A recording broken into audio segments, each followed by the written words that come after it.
यांच्या लीला अक्कलकोट मध्ये चालू होत्या आणि आता त्या लीला संपणार होत्या. महाराज अक्कलकोट मध्ये काहीतरी जाणून देत होते की माझी जाण्याची वेळ आलेली. महाराज सोळप्पा महाराजांच्या घरी चालले होते. एक दृष्टांत येत्या 8 दिवसाचा. महाराजांना सर्वात जास्त दुःख कधी झालं? स्वामी समर्थ महाराज सोळप्पाच्या घरी चालले होते आणि सोळप्पा महाराजांच्या मनामध्ये आले होते. स्वामी महाराज अक्कलकोट मध्ये आले तर स्वामींची समाधी माझ्या दारापुढेच व्हावी आणि सोळप्पा महाराजांना महाराजांच्या सेवेतून दूर केलं होतं, सुंदराबाईला दूर केलेलं होतं.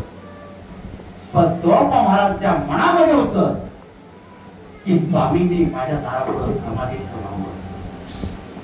सोळप्पा महाराज त्या दिवशी खड्डा खंदत होते, गुहा खंदत होते. स्वामी महाराजांचं आगमन झालं. सोळप्पा महाराज खंदत असताना महाराज आले. काय करतोस? काही नाही महाराज. काय आता सोळप्पा महाराजांना काय सांगावं स्वामींपुढं? तुमच्यासाठी समाधी करतोय, खोटं बोलू शकत नाही आणि महाराजांना खोटं बोलत हा ब्रह्मांड नाही की माझ्या मनात तर ओळखून घे. त्यावेळेस स्वामी महाराजांनी एक उद्गार केले. सोळ्या, त्या खड्ड्यात पहिले मी तुला टाकेल, मग मी जाईल, तू माझी काळजी करू नकोस. आणि असं महाराज बोल. सोळप्पा महाराजांनी जी समाधी खणली होती त्याकडे बघत नाही. महाराज बोले, सोळ्या तू माझ्याबरोबर जा. सोळप्पा महाराजांना स्वामींनी घेतलं बरोबर आणि काटेरी वनाकडे जात असताना सोळप्पा महाराजांच्या पायावर काटेरी उतरू लागले. महाराज बोलले, सोळ्या तू घरी जा, कशाला माझ्या बरोबर येतोस? सोळप्पा महाराज बोलले, स्वामी मला तुमची चरण नाही सोडायची. महाराजांची फेरी सुरू झालेली होती. प्रत्येक गावागावात जिथून जिथून स्वामी भक्त येत होते प्रत्येक ठिकाणी स्वामी महाराज जात होते आणि सोळप्पा महाराज त्यांच्या बरोबर होते. आणि त्यावेळेस पटकीन रोगाची साथ आली होती अक्कलकोट. या सोळप्पा महाराजांना हा पटकीन रोगाच्या साथीने वेढलं होतं. आणि त्यावेळेस स्वामी बोलले, ए सोळ्या एक काम कर, हे माझ्या हातात कळ आहे, तुझ्या उशी खाली ठेव, तुझं रोग बरा होईल. सोळप्पा महाराजांनी ऐकलं की त्यांना तो विषय समजला नाही. महाराजांनी हातात दिलेलं कळत सोळप्पा महाराजांनी स्वामींकडे परत दिली. आणि आता ती साथ सगळ्या अक्कलकोटमध्ये पसरलेली होती आणि सोळप्पा महाराजांना त्रास होऊ लागलेला होता. आणि त्यावेळेस ज्योतिबा म्हणून एक स्वामींचे शिष्य होते. त्यांचं वर्णन फार गुरुलीलामृतमध्ये कमी वर्णन आहे, पण शेवटच्या अध्यायामध्ये सर्वात जास्त वर्णन कशाचं असं तर ज्योतिबाचे. हे ज्योतिबा स्वामींच्या लीला बघत होते आणि ज्यावेळेस सोळप्पाला त्रास होऊ लागला ज्वरदत्ता आणि हागवत चालू झाली होती तर हा सोळप्पा महाराजांचं सर्व आजारपण स्वामींनी आपल्या अंगावर घेतलेलं होतं. गावामध्ये साथ होऊ नये, भक्तांना त्रास होऊ नये म्हणून स्वामी महाराज बोलले, हे लक्ष्मी, ह्या गावातलं सर्व दुःख मी माझ्याकडे घेतो. आणि स्वामीने ते कळ घेतलं, आपल्या उशी खाली ठेवून दिला. आणि त्यावेळेस स्वामी महाराजांना खूप त्रास झाला. इतका त्रास झाला स्वामी महाराजांना. हे ज्योतिबा बघत होते. त्यावेळेस ज्योतिबांनी स्वामींना बळजबरी पालखीमध्ये बसवलं आणि अक्कलकोटच्या दिशेने घेऊन आले. आणि ज्यावेळेस अक्कलकोटच्या दिशेने घेऊन आले स्वामी अक्कलकोटला पोहोचले आणि सोळप्पा महाराजांचा देहांत झाला. त्याचं दुःख स्वामींना सर्वात जास्त झालं. महाराज ज्यावेळेस त्यांना समज सोडून गेला, ज्योतिबा असे बसलेले होते. महाराज म्हणताय, माझा सोहळ्या गेला, पिता पुत्राचं नातं संपलं, सासरा जन्माचं नातं सोहळ्याने माझ्यासोबत निभवला, माझा सोहळ्या गेला. आणि महाराजांचा चेहरा पडून गेला. त्या दिवसापासून खूप दुःख महाराजांना झालेलं होतं. त्या दिवशी अक्कलकोटमध्ये लोकांना विश्वास पटत नव्हता की चोळप्पा महाराज सोडून गेलेले. महाराजांनी चेहरा उतरून बघले, कारण की आधीच स्वामींना मोठं दुःख होतं स्वामी सुताचं. ज्या स्वामी सुताला स्वामींनी मुलगा मानलेलं होतं, हा माझा सूत आहे, हा माझा ध्वज चालवणार आहे, माझा मत चालवणार आहे, तो स्वामी सूत सोडून गेला. आता माझा चोळ्या मला सोडून गेला. आता 20 वर्ष स्वामींना अक्कलकोट मध्ये झालेले होते. 20 वर्ष झालेलं असताना महाराजांच्या लीलांना कुठेतरी थांबवणार होत्या. आणि अशात महाराज सांगू लागले, हे कोणाला तरी द्यावं, माझ्यासारखा कोणीतरी बनून जावं आणि माझ्या भक्तांवर त्यांनी लक्ष द्यावं, त्यांना हात जोडून करावं. हे स्वामींचे विचार होते. मी जरी देहत्याग करणार आहे, पण माझ्या भक्तांना दुःखातून कोण बाहेर काढणार आहे. तर त्यावेळेस एक सीताराम नावाचा एक मुलगा होता. आई वारली, सावत्राई होते. आई वारल्यामुळे सावत्राई त्याचा छळ करत असे. घरातून निघून जाय, मुखामध्ये रामाचं नाव यायचं आणि एकच म्हणायचं, हे देवा, आईने तर जीव लावला नाही, माझ्या आई तर सोडून गेली, पण माझ्याकडे असं राम नाम आहे, ते मला कधीच सोडू शकत नाही. हा सीताराम रामाचं नाम घेता घेता अक्कलकोटला स्वामींसमोर उभा राहिला. स्वामींसमोर उभा राहिल्यावर स्वामींचे डोळे भरून आलेले होते. अक्कलकोटला माझा खूप सुंदर प्रसंग आहे. महाराजांचे डोळे भरले. महाराज सीतारामला मिठी मारताय, सीतारामा आला, तू खऱ्या आई जवळ आलेला आहे, आता तुला तुझी आई मिळालेली आहे. सीताराम रडू लागला. महाराजांचे चरण पकडले, आई, आणि स्वामींना आई म्हणून उद्देशू लागला. हे बघा, अनेक संत झाले, अनेक देवतांचे अवतार झाले, पण आईची उपमा जर कोणाला दिली असतं तर माझ्या ब्रह्मांड नायक स्वामी समोर त्यांना दिली. त्याला आई म्हटल्या जातं, या हक्काने आई म्हटलं जातं, बाप बी म्हटलं जातं, बाबा बी म्हटलं जातं. अशा सर्व रूपांतर, सर्व रूप ज्याच्यामध्ये बघितल्या जातात तो माझा ब्रह्मांड नायक. आणि पहिल्यांदा कोणी आई बोलला तर हा सीताराम होता. तो स्वामींना आई म्हणून स्वामीचे चरण घट्ट पकडले. स्वामी बोलले, सीताराम एक काम कर, तू मंगळवेढ्यात जा, भक्ताच्या दुःख दूर कर, मी तुला भेटेल. आणि हा सीताराम मंगळवेढ्यात आला. मंगळवेढ्यात आल्यावर एका स्मशानभूमीमध्ये तो स्वामींचं नाव घेत होता. तिथं स्वामी महाराज प्रकट झाले. महाराजांनी या सीतारामला सांगितलं, सीतारामा, आता तू माझ्यासारखा झाला, आता मला जायला काही हरकत नाही. त्यावेळेस सीताराम रडू लागला, स्वामी असं नका सांगू. तेव्हा स्वामी बोलू लागले, आता केलं पाहिजे, माझी वेळ झाली.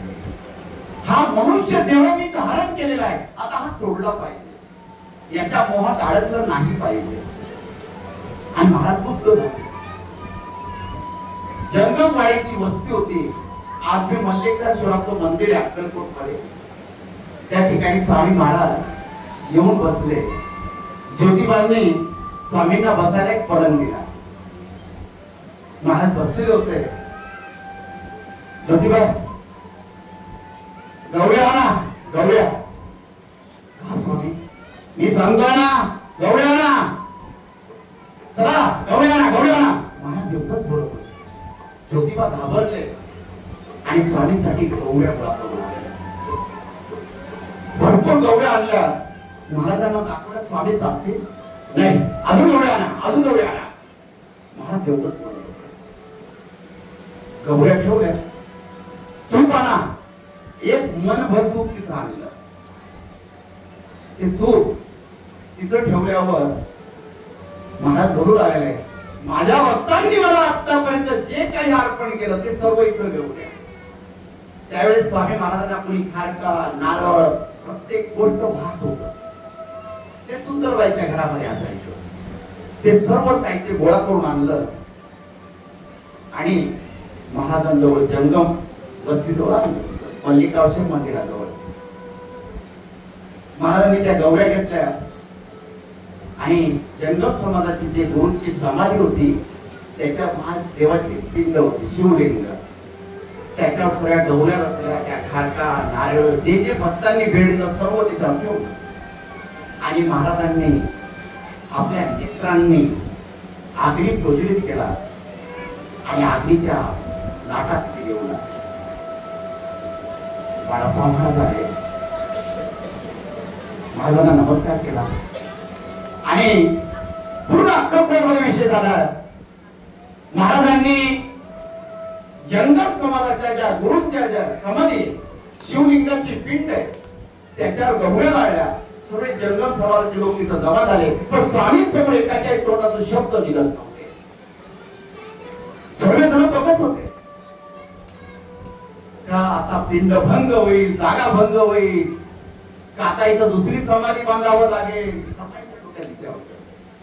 काय महाराज रागात बोलू लागले, चलो निघो यहाँ से, कोई नहीं भाई यहाँ पे. स्वामी महाराज हिंदीमध्ये हे शब्द बोलू लागले आणि महाराज ज्यावेळेस रागवले जंगमवरती ते लोक सर्व निघून गेले. बाळाप्पा महाराज तिथं हात जोडत होते. महाराज भुजंगाला बोले, अरे भुजंगा राग झाली पिंडीवर तुझून. भुजंगा आले आणि पिंडीवरची राग बाजूला करू लागले आणि पहिलेपेक्षा तेजस्वी मूर्ती तिथं दिसू लागली. आणि त्या बाळाप्पा महाराज जवळ आले. महाराज बाळाप्पा महाराजांना काय बोलले, बळ्या हे रडून आता रड, मार बोंबा, तुला काय रडायचं, मार बोंबा आता. महाराज असं का बोलताय, आता तुझ्यावर बोंबा मारायची वेळ येणार आहे, आम्ही चाललो, आमची वेळ झाली. महाराजांना हात धरून बाळाप्पा महाराज वटवृक्षाच्या छायेत घेऊन आले. त्या दिवशी महाराजांनी जेवण केलेलं नव्हतं रात्रभर. पहाटेची वेळ असेल, लघुशंकासाठी महाराजांनी बाळाप्पा महाराजांना उठवलं.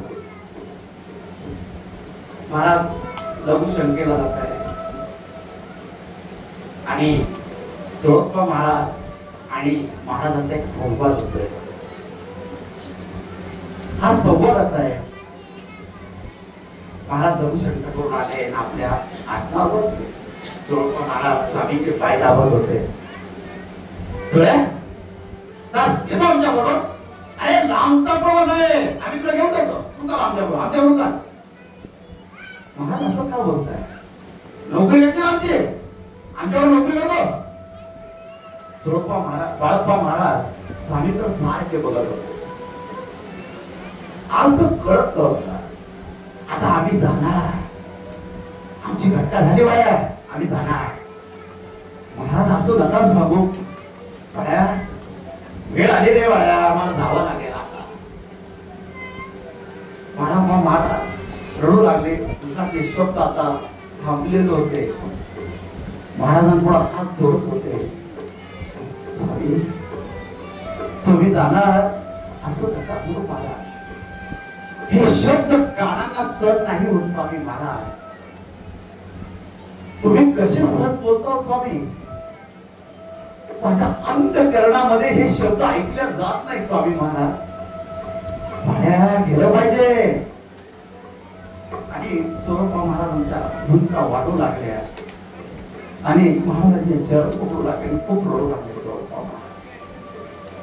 कारण की जे स्वामी महाराज बोलत होते त्याचा महाराज जाणार, हे पुढचे दिवस कसे जाणार, मी स्वामीशिवाय राहू शकत नाही. या अक्कलकोटमध्ये जे दिवस मी काढले हे स्वामींमुळे काढले आणि स्वामींचा विरह मी सहनच करू शकत नाही. सोळप्पा महाराज रडता भोटके दिला जाता, त्यांचा आवाज बंद झाला, मनात रडत होते. महाराजांना उठवलं आणि ही चर्चा गावामध्ये होऊन आलेले. स्वामी चालले, स्वामी अक्कलकोटमधून सोडून चालले. सर्व अक्कलकोट सुन झालं. सर्वीकडून स्वामी भक्त गोळा होऊन लागले. ब्रह्मानंद नाईकाचा सोडून जाणार आहे. शब्द आता सहन होत नाहीये. सर्व सुन अक्कलकोट होऊन राहिलं. प्रत्येक जण घरातून निघतोय. प्रत्येक जण स्वामींचं मंत्र मागतोय. महाराजांनी स्वामींना बसवलं. सुताराबाई आपल्या खोलीत होती. बाळप्पा महाराज रडताय. सुंदराबाई बाळप्पाजी काय झालं, रडता काय, काय झालं सुंदराबाई? महाराज चालले. काय बोलता बाळप्पा, काय मी काय बोलता?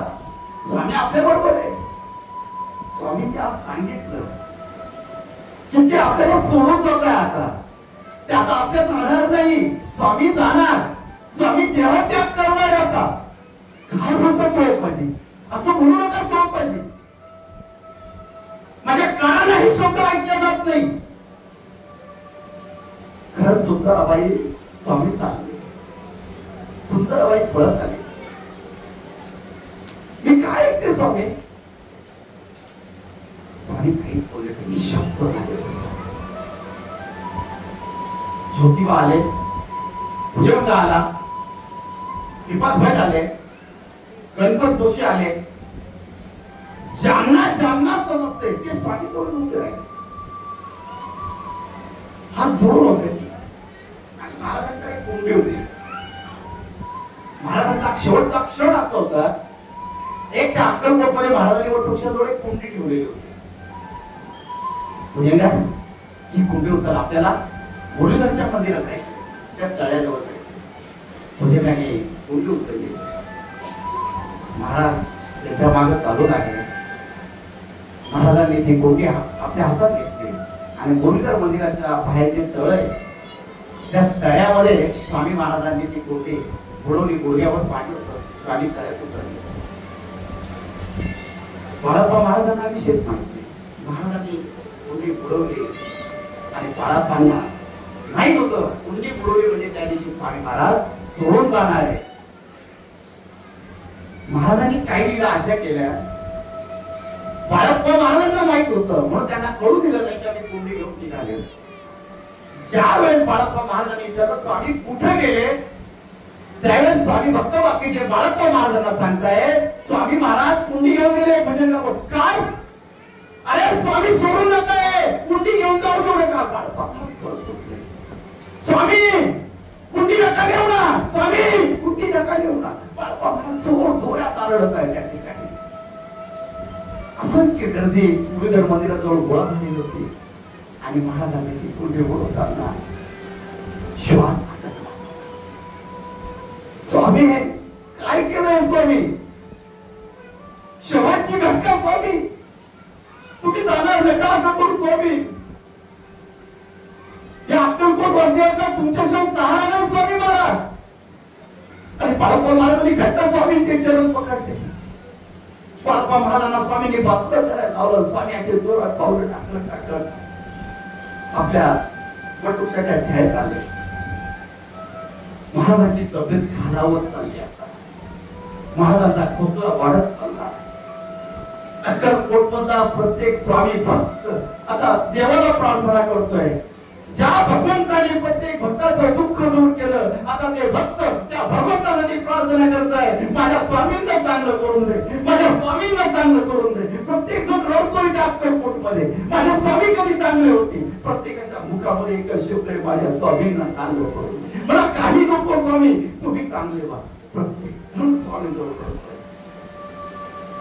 गावातील गर्दी इतकी वाढू लागली, प्रत्येकाच्या डोळ्यात आसू साचले होते. सुंदर आहे बोंबा मारला. सुंदर आहे, कधीची बोंबलत नाहीये तू. जाता जाता तुझा आवाज ऐकावा. सुंदर आहे. महाराजांचा आवाज होता खालवत चाललेला होता, खाली होत चाललेला होता. बाळ्या रडणारे, ए बाळ्या बोंबा मार, बोंबा मार, रड. स्वामी असं नका करू. काय सेवा करू स्वामी?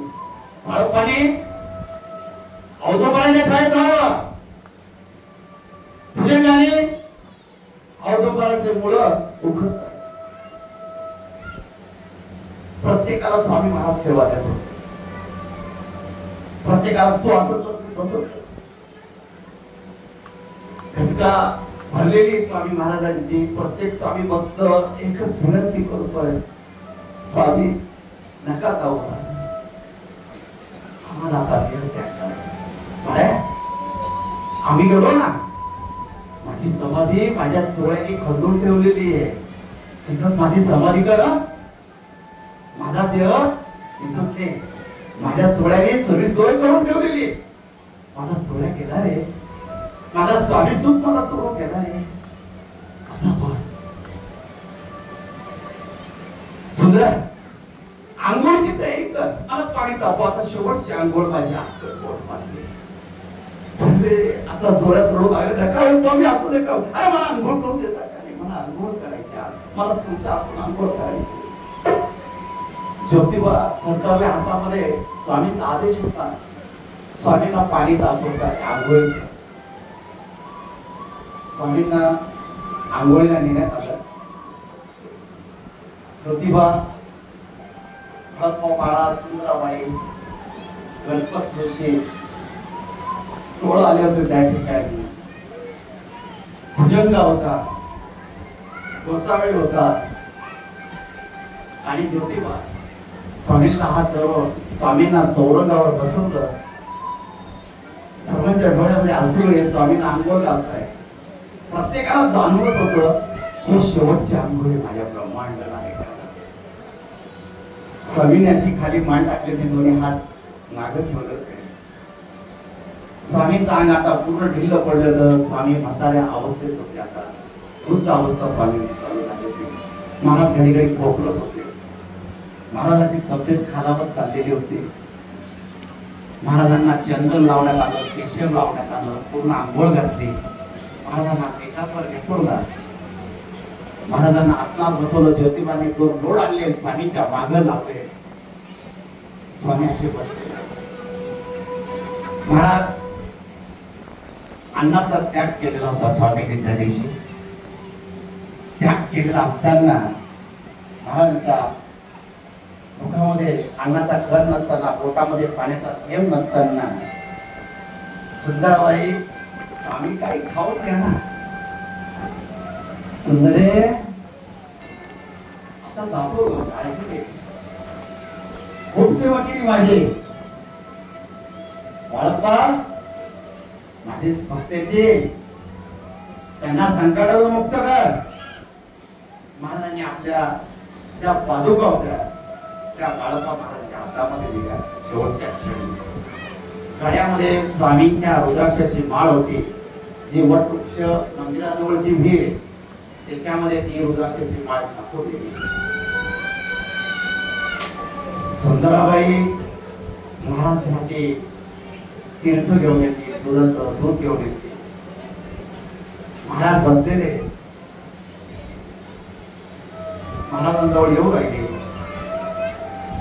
महाराज दूध त्यात खा ना, नको बसून. महाराज थोडं दूध प्या ना स्वामी. हो सुंदर आहे. महाराज दावा खूप कमी उचलला, आवाज आता देत नव्हता. सुंदराबाईने दुधाचा चमचा भरला आणि स्वामींच्या मुखामध्ये टाकला. स्वामींनी दुधाचा घोळ घेतला आणि त्या ठिकाणी या ब्रह्मांड नायकाने आपला देह त्याग केला. स्वामी महाराजांनी मान टाकली. सगळ्या अक्कलकोट मध्ये हल्ला कोण झाला? स्वामी, स्वामी आपल्याला सोडून गेले. ब्रह्मांड नायक नाही राहिला. आता आपल्याला सहारा नाही राहिला. या अक्कलकोट मध्ये कोणी नाही राहिलं. या जगाच्या कल्याणासाठी जनी देह त्याग केला. आता कोणाला आसरा नाही राहिला. हा ब्रह्मांड नायक आता सोडून गेला, सोडून गेला, सोडून गेला. आपल्याला या अक्कलकोट मध्ये कोणी नाहीये. स्वामी शिवाय कोणी नाहीये अक्कलकोट.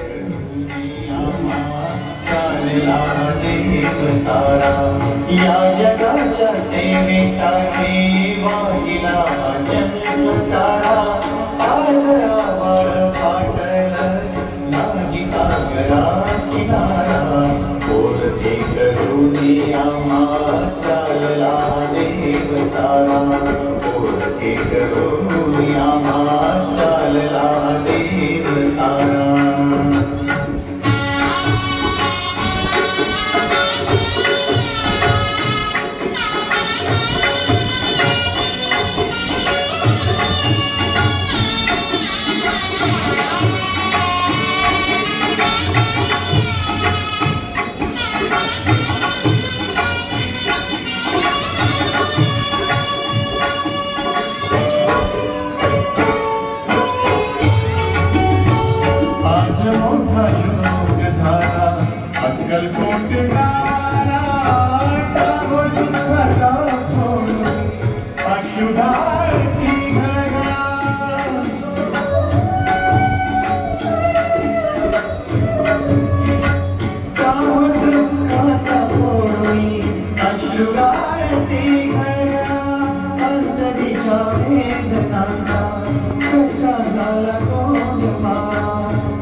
सर्वजण स्वामींजवळ आलेले होते आणि त्या ब्रह्मांड नायकाकडे बघत होते.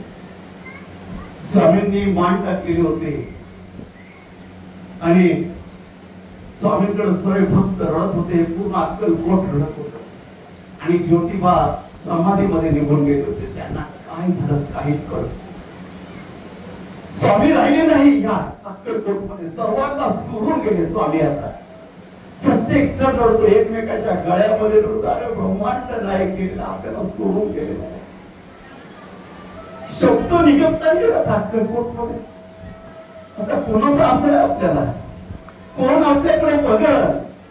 प्रत्येक जण स्वामींकडे बघतोय. प्रत्येकाच्या घरची चूल पेटलेली नाही. अक्कलकोट त्या स्वामींजवळ बसले.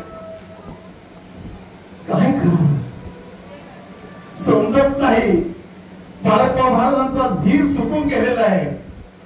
जी सुंदरबाई विचित्र वाटत होती तिला एक एक क्षण आठवतोय.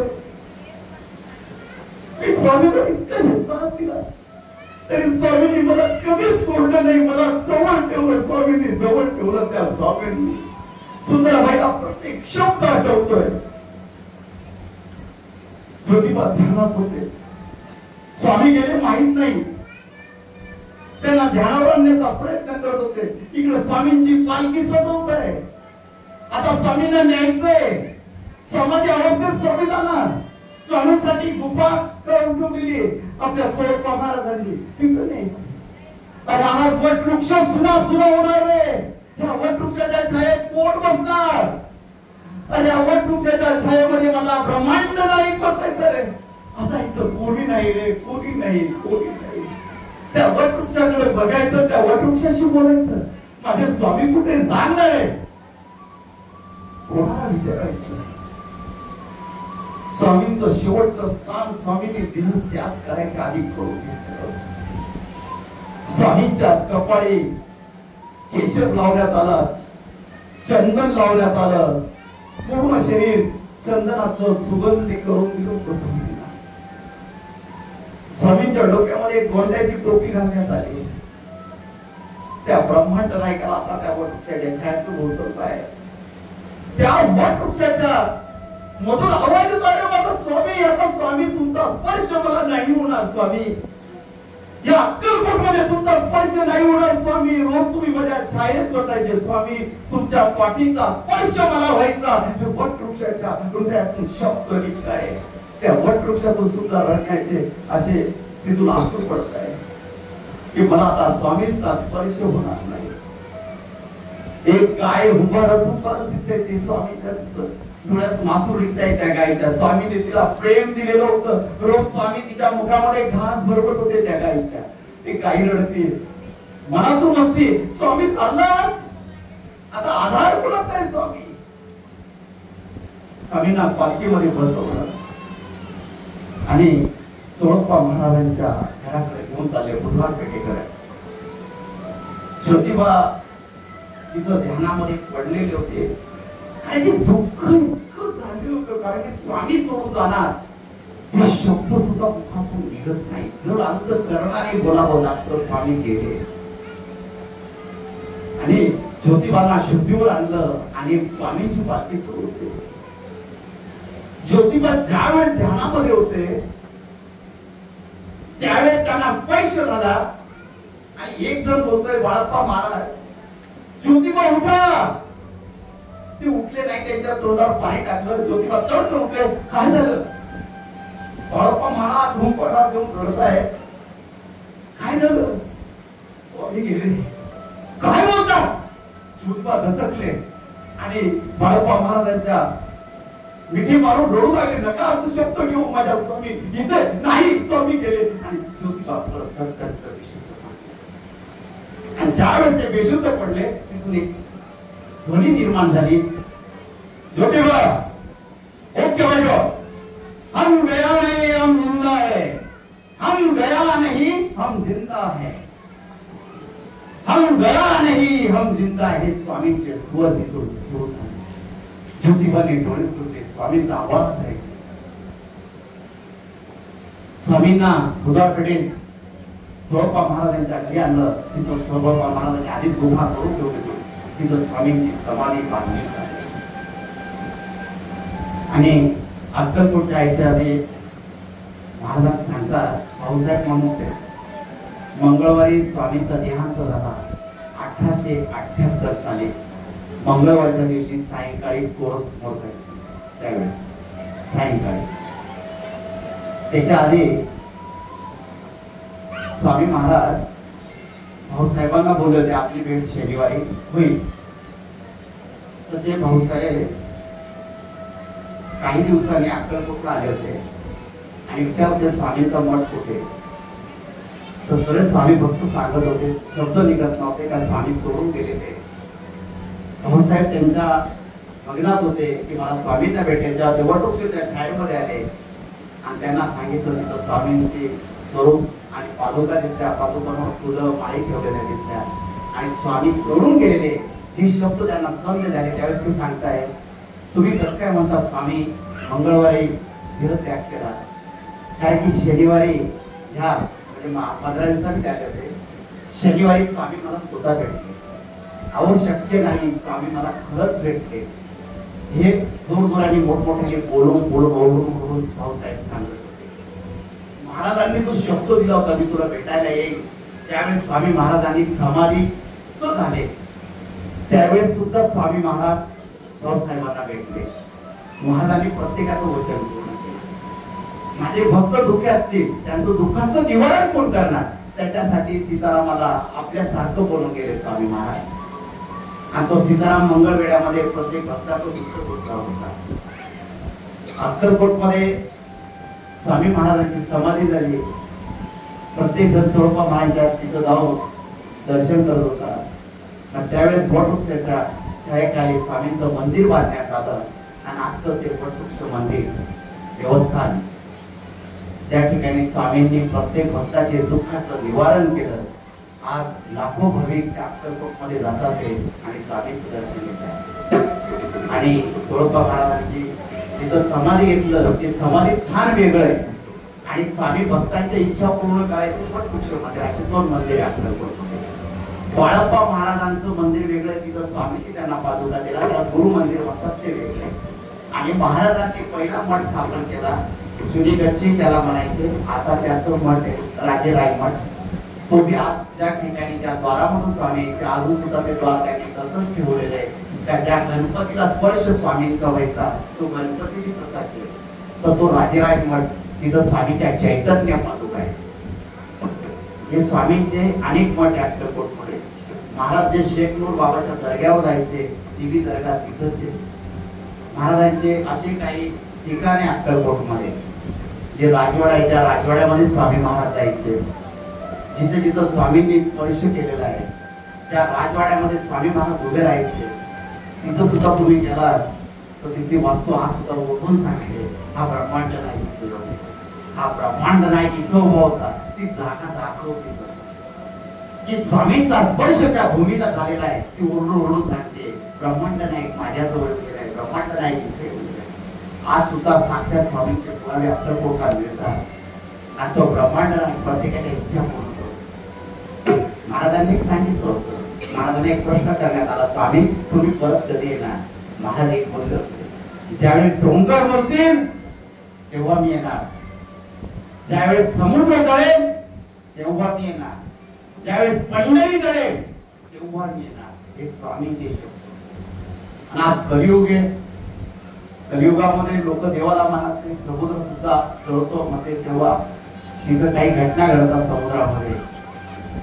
पंढरीला आग लागते, पंढरीबद्दल काही काही जण देवाबद्दल आपण म्हणतो ना विचित्र विचित्र बोलतात, तर ती टीका करतात. म्हणून त्याच्यासाठी स्वामी महाराज आज बी येत आहे आणि आपल्या भक्तांचं रक्षण करत आहे. तो ब्रह्मांड नाही.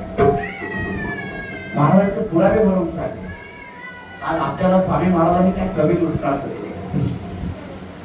महाराजांच्या पादुका या मठाला मिळणं, महाराजांनी विचार अक्कलकोटला केला, माझा भक्त अक्कलकोटला पोहोचू शकत नाही तर माझ्या पादुका सुरुवाना मठाला द्या, प्रति अक्कलकोट करा. एवढ्याला आम्ही येऊ शकत नाही, त्या मठामध्ये दर्शन घ्या. म्हणून आपल्या मठाची संकल्पना आहे की इथं समाधानाने दर्शन घ्या, काही गर्दी दर्शन करू नका. इथं ब्रह्मांड नायक आलेलं आहे. जे समाधान आपल्याला तीर्थशक्ती मिळत नाही ते समाधान तुम्हाला इथं मिळावं म्हणून ते समाधानाचं दर्शन देण्यासाठी प्रयत्न समर्थ पडतो. प्रत्येक स्वामी भक्त इथं काम करतो. प्रत्येक स्वामी भक्ताच्या मनामध्ये असतं हा वट पुढे जावं. काहींचे चेहरे समोर येतात, काहींचे चेहरे समोर येतात, काही पडद्या मागून काम करतात. ते कधीच म्हणत नाही की आमचं नाव मोठं करा, ते फक्त म्हणतात की माझ्या स्वामींचं नाव मोठं झालं बस मला तेवढं. असे स्वामी भक्त या मठाला लाभलेले.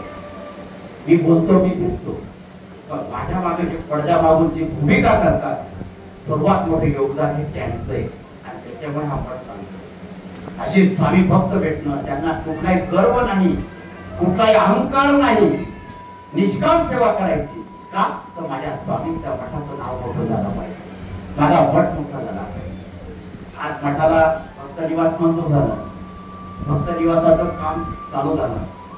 सगळ्या स्वामी भक्तांच्या चेहरा आता उजळून निघालेला आहे. आज आपलं भक्त निवास होणार, आलेल्या भाविकांची आता गैरसोय होणार नाही, त्यांची राहण्याची सोय होणार. प्रत्येकाच्या चेहऱ्यावर तो आनंद उमळून दिसतो. हा आनंद जो बघायचा असतो ते खरंच आपल्या मठामध्ये येऊन बघा. दर गुरुवारी जो तो ज्याचं त्याचं काम करतो. कधीच कोणी म्हणत नाही हे मी केलं हा करतो तो करतो, कधीच त्याचं त्याचं काम करतो. बाहेरचे लोक मला विचारतात म्हणजे असं काय नियोजन आहे तुमच्या मठामध्ये की प्रत्येक काम वेळेवर होतं, कोणी कोणाला आडत नाही, जोराने बोलत नाही, प्रत्येक काम शांतपणे होतं. म्हणजे ही सगळी स्वामी कृपा आहे, माझ्या स्वामी भक्तांची कृपा आहे. जे स्वामी भक्त आहे मठातले ते आदराने स्वामींचं काम करतात. असे स्वामी भक्त या मठाला लाभले, मी त्यांना वंदन करतो या ठिकाणी. तर त्याच्यासाठी सर्वांनी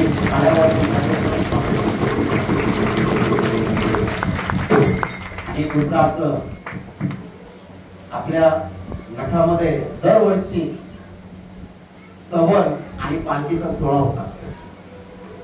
ह्या पालखीच्या सोहळ्याचा एक अनुभव आहे. पहिल्या वर्षी जेव्हा स्तवन आणि पालखी ठेवली तर आपल्या मठाचे स्वामी भक्त विशाल भौशिक यांना सांगितलं होतं की तुम्ही किराणा घेऊन या, आपण अन्नदानाचा काय खर्च आहे तुम्हाला देऊन टाकू. पहिल्या वर्षी त्यांनी किराणा आणला, सर्व आणलं. त्यावेळेस काय 90 का 1 लाखाचा काही किराणा झाला असेल आणि तो भाऊ असा एकदा देऊन टाकतो विसरून जातो. तर त्याला झाले 2 महिने. 2 महिन्यांनी तो आला आणि भाऊ एक काम करा ना, आता हे पैसे मागायला मला काही बरोबर वाटत नाही. याच्या पुढे जेव्हाही स्तवन होईल आणि पालखी सोहळा असेल त्या दिवसाचं दोघी दिवसाचं दिवस भरता अन्नदान मीच करत आहे. म्हणजे असे स्वामी भक्त मठाला पण कोणी लागलेले. तुम्ही पाहिलं मी आता काहींची नावं घेतली तर काही नारागी, कारण की सर्वांची नावं घेणं शक्य होते. प्रत्येक स्वामी भक्त करतोय. प्रत्येक कार्यक्रमात एखादा स्वामी भक्त मोठं कामच करून जातोय. तुम्हाला आरतीच्या वेळेस दिसतात. म्हणजे असे खंबीर खंदे असे मठाला लाभलेले. तर त्यांच्या आजी म्हणजे आपल्या सुरगाण्याच्या आजी म्हणतात आहे भागाबाई नारायण शिरसाट. आजींनी 2 मिनिट उठायचंय. आजींना मी 2 मिनिट व्यासपीठात जवळ बसवतोय पहिल्यांदा. मावशी घेऊन या. बोलवायचं कारण एक, आजीचं वय आज 96 आहे. किती? आजींना अजून गुडघ्याचा त्रास नाही, अजून आजी बाजारपट्टी करतात. कौतुकास्पद अजून आजींची नजर गेलेली, आणि त्या आजी दर गुरुवारी मठात येऊन बसतात. आणि त्यात आजींचा नातू हा विशाल आहे, आणि त्याचा लहान भाऊ. तर मठातर्फे मी आजींना शाल देतो, कारण माझं विशालशी खूप वेळ बोलणं झालं. आजींचा वाढदिवस कधी, आजी तो मला वाढदिवस माहिती, आजीलाही माहिती जुन्या काळात नाही. तर आता आधार कार्डवरची तारीख घेऊन आम्ही वाढदिवस पाहून ठेवलेला आहे. तर तो म्हटलं आजच करायचं. तर आज वाढदिवस म्हणून आजीला एक शाल देऊ, आणि आजींसाठी एक तारक मंत्र म्हणून एक स्वामींचा आशीर्वाद देऊया.